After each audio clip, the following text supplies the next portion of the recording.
जय हिंद। आज हम लोग बात करेंगे दिमाग का दरवाज़ा खोलिए।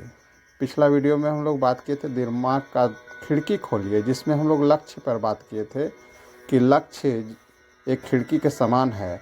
जैसे ही हम लोग लक्ष्य निर्धारित करते हैं तो हमारे अंधेरे दिमाग में कुछ उजाला आ जाता है और हम लोग आगे बढ़ जाते हैं।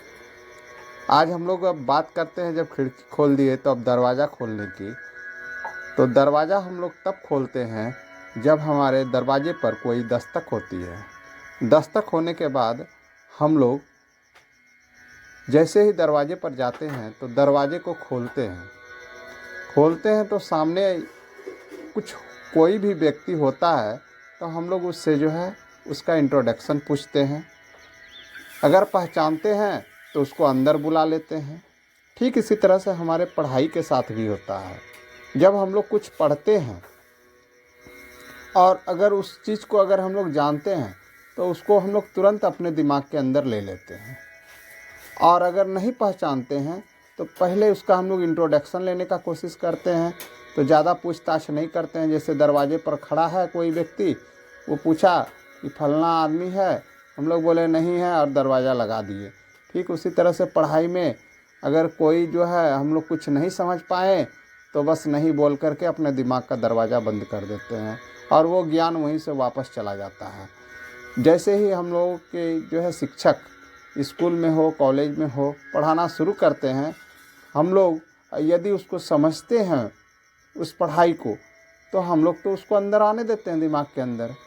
लेकिन अगर उस पढ़ाई को नहीं समझ पा रहे हैं तो आप तो अनजान आदमी को जैसे घर के अंदर नहीं आने देते हैं, उसी तरह से जो है आप दिमाग के अंदर भी जो है उस बात को नहीं आने दीजिएगा। तो हमेशा ध्यान रखिए कि जब भी आप पढ़ाई करते हैं तो उसको पहले से पढ़िए, यानी उसको पहले से परिचित हो लीजिए उससे। तो आपको सब कोई परिचित जब मिलेगा तो आप उसको बोलिएगा वेलकम और उसको अंदर लेते आइएगा। ठीक जैसे दैनिक जीवन में हमारे साथ होता है, उसी प्रकार से जो है दिमाग के साथ भी होता है। इस चीज़ को हमेशा ध्यान में रखिए और हमेशा दिमाग का दरवाज़ा खोलिए, और तभी आप खोल पाएंगे जब आप उससे परिचित रहेंगे। और परिचित होने के लिए आप जो आज पढ़ने जा रहे हैं उसको पहले पढ़ लीजिए, तो वो परिचित रहेगा, तुरंत आपके दिमाग में जो है आ जाएगा। आप उसको अंदर आने के लिए कहेंगे और इस तरह से आप ज्ञान प्राप्त कर सकेंगे। उम्मीद है कि आपको अब समझ में आ चुकी होगी।